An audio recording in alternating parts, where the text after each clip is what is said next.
Hey everybody, welcome back to the channel. My name is Jason and the channel is The Everyday Card Collector. In today's video, I'm going to go over one awesome pre-war pickup that I made. I'm super excited about this, guys. I'm excited to show the piece, talk about it itself, but I'm also going to talk a little bit about how it works into my collection. And I'm hoping what that does is shows others who have yet to kind of dive into the pre-war rabbit hole, how you can do it. Get some really awesome stuff and possibly at a little bit more of an affordable rate. I'll go over some numbers just in comparison. It's not super duper cheap stuff, but still what I'm going to discuss is the affordability of some items over others. So I thought that might be helpful to those who haven't started pre-war or to those who are looking for other options besides a lot of the main issues, if you will. So excited to show this piece, guys. Really, really excited. Have had it for about a week. Got it last weekend. So pumped to show this. I also received 2 gifts from the community. So I wanted to show those off and kind of shout out the channels. One of them I forgot to show in my last video, and another one came in the mail this week. So pretty excited about those as well because they're really, really cool. So 2 or 3 items to show and discuss a little bit. So we'll get the camera turned around and have a good time talking about them. So let's get into it.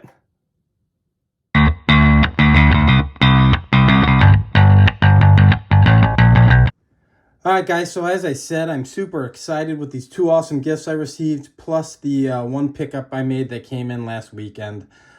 So we're going to have a good discussion on the pickup, but I wanted to show these cool gifts first. Last video, I wanted to show the first gift I got from my good friend Mitchell.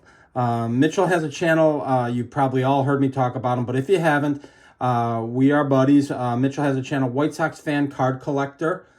So if you don't get the chance, please, or if you haven't had the chance already, please take a peek at his channel and check out his content. It's awesome stuff. He does a great job.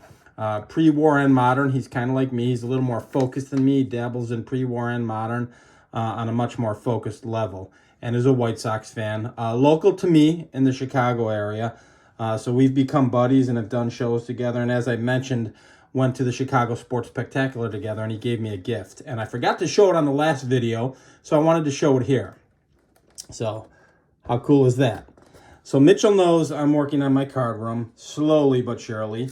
And he gifted me this, which is a Luis Robert bobblehead, which is definitely going to go into the card room. I've got a couple bobbleheads that I will be displaying. This will now be one of them, but super generous gift. So I just wanted to tell Mitchell, thank you so much, my friend. You're the best. Awesome part of this community, and I'm thrilled that we got to hang out at the show together. And again, too generous of a gift, but thank you very much, Mitchell. So that's the first gift I wanted to show. Next one came in the mail. Didn't know it was coming, and it's from a awesome guy in this community. If you guys don't know Brad8671 is his channel. He's a football collector, collects a little bit of everything, but is a football guy, a Miami Dolphins fan. I believe he's a Bulls fan. I know that he's mentioned that as well because I'm a Bulls fan, and I've seen some of his Pippin cards on his channel. But a lot of people refer to Brad as Bradley Claus because around this time every year he sends gifts out to so many people in the community because he's just that generous. This is my first full year doing the channel. I'm not even a year yet at this point in time. So, but of course he reached out to me and asked for my address, and unbeknownst to me, he sent me an awesome, awesome card, guys. He also sent me a letter, a quick letter. I'll just read it off. Merry Christmas, Jason. I hope this package finds you well. Here's just a card I thought might look good in your collection. Hope you enjoy it. Your friend, Brad. And awesome card, guys. So there it is. Autographed Frank Thomas. I looked it up, 2018 Topps, Tier 1. So how cool is that? And as big of a White Sox fan that I am, I do not have a Frank Thomas autograph, so this is my first one. So Brad, thank you so much. This card is numbered out of 80. Just a awesome piece. And this will get displayed in the card room as well. I just think it's a beautiful card. I'm not huge into autographs, so that's why I don't have a lot of them. But it's gotta be one of my best autographs in my collection now. You have to have a Frank Thomas autograph if you're a Sox fan. So I was super, super pumped and surprised when this came in the mail. So again, Brad, thank you so much, my friend. I'm going to reach out to you on the side as well. I will link both Brad and Mitchell's channel in the description of this video, and give them a chance, guys. Go take a peek at their stuff. They make awesome content. It's definitely worth checking out, and awesome people within this community. So thank you to the both of you, both Mitchell and Brad. Thanks again, guys. All right, so super excited about this, guys. I'm going to kind of adjust the camera a little bit, hopefully to get the whole piece in. This is an oversized piece, and couldn't be more excited to add it to the collection. And we'll talk about the piece itself a little bit in detail. Beautiful, beautiful piece. And I know not everybody's on that oversized kick. A lot of people don't have the room for it. I understand that. You know, but if you haven't looked into a lot of oversized stuff yet, guys, and I did a video on this not too long ago about oversized items, I implore you, take a peek. If you have the room and you have the ability to store it, there are so many beautiful pieces out there, and this is one of them. So we'll just get it out there right now. Make sure it stands up properly. And I'll adjust the camera, guys. So that is my 1936 R311 Glossy Premium of Dizzy Dean. So how awesome is that? I saw this on eBay, and it was at the bid process. I put my bid in, and several bids in actually, and ended up winning it, and couldn't be more excited, guys. That thing is phenomenal. What a beautiful image. Again, oversized. So, you know, you need to have the room to be able to store these. But what I wanted to talk about, and I'm going to try and lower the camera a little bit and just keep it on the image of Dizzy himself. And kind of try and remove some glare if I can. What I wanted to talk about, guys, is, so this is a Plain Days Dizzy Dean item. Call it a card, if you will. I'll call it a card. It is an oversized item. This is part of the 1936 R311 National Chickle Premiums set. There were 28 glossies, 28 or 27 glossies, this being a glossy, and 15 what they called leathers, which were like a little bit more stained and had a slightly different border around the image.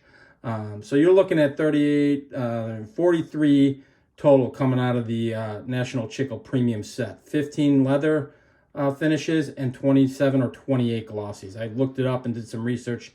I saw one site said 27, one site said 28. But just a beautiful, beautiful image of Dizzy Dean.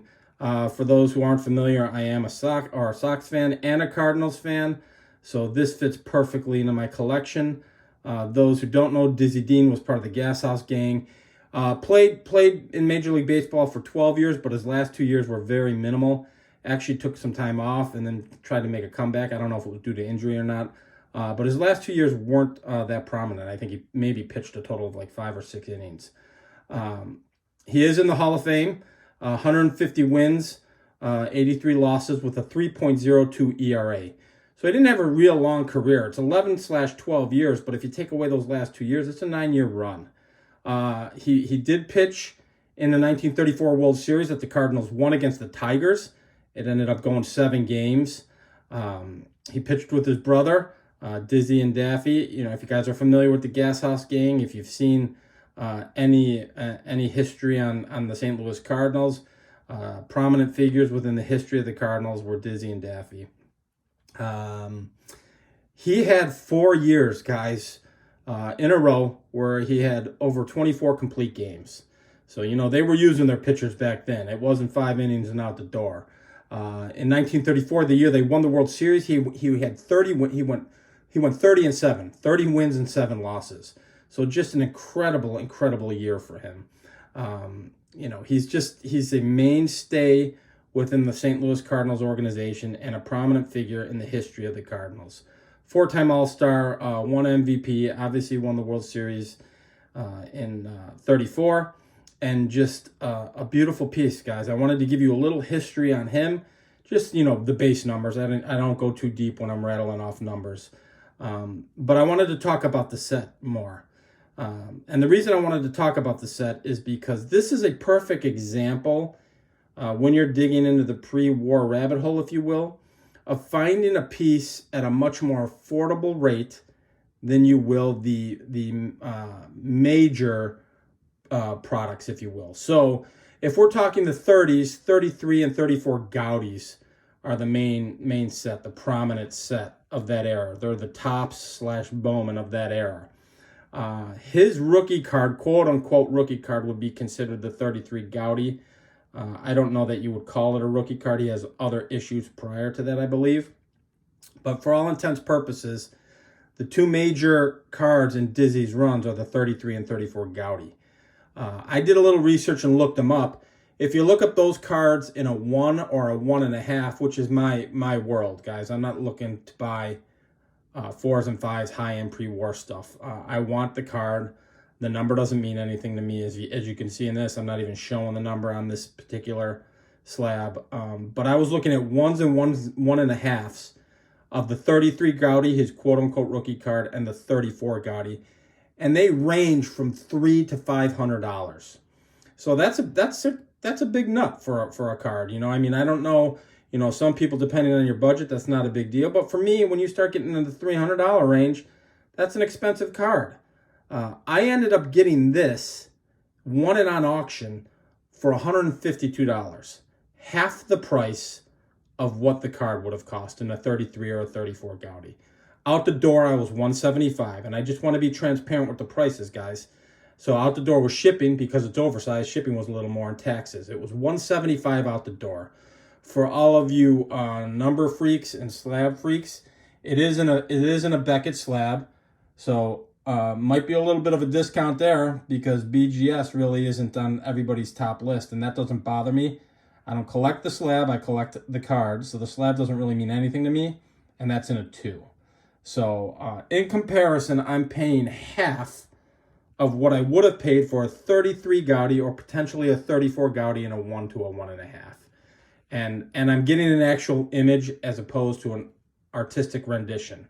So I just think, black and white does not bother me. Actually, I gravitate towards it, so I think it's awesome. Just a beautiful image.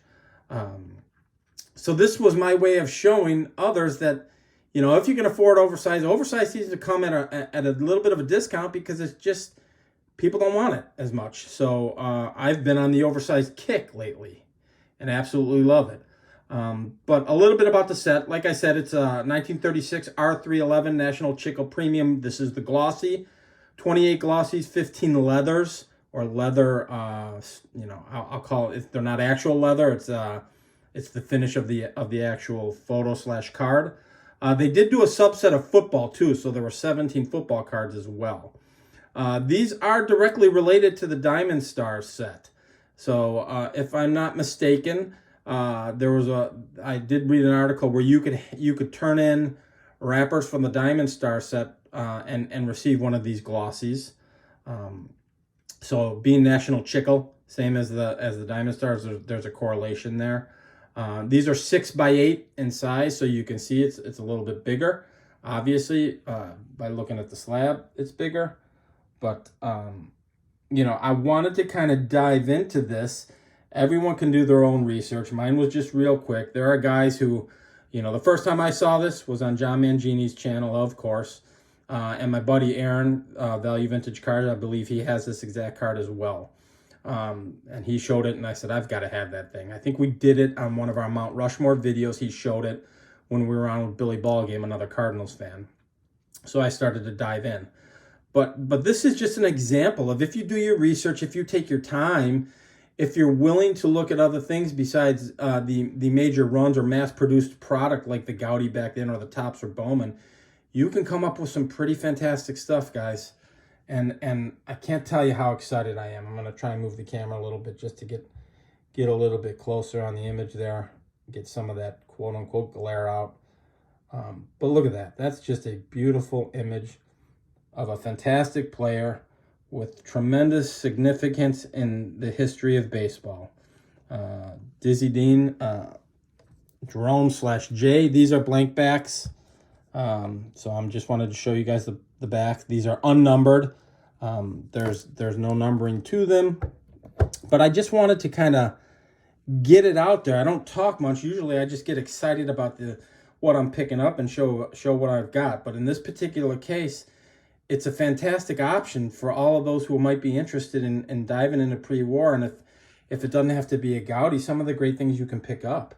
I've shown some of my Goudy wide pens that are slightly oversized, and those come at a little bit more affordable rate than some of the 33 and 34 Goudys. So, and they're actual images. They're actual black and white images. So I just wanted to show this, guys, to kind of emphasize that particular point, and because I'm so excited to have it. I absolutely love it. But that's it for now, guys. I think got a few more videos coming out in the future here. I want to do the Aurora Vision full 64 set. Talk about that, show that in its full glory now that it's complete, as well as what image variations I do have from 62. We can talk about that. There is a show coming up next weekend that I might try and hit, so if I hit that, maybe I'll do a little more show video. You guys seem to enjoy that. But, you know, a couple things coming down the pipe. I know we're getting close to the holidays, so things might slow down a bit. But that's it. I hope you guys enjoyed this. If you like and enjoy this kind of content, please feel free to like and subscribe. And until the next video, we'll talk then. Thanks for jumping on, everybody. Bye-bye.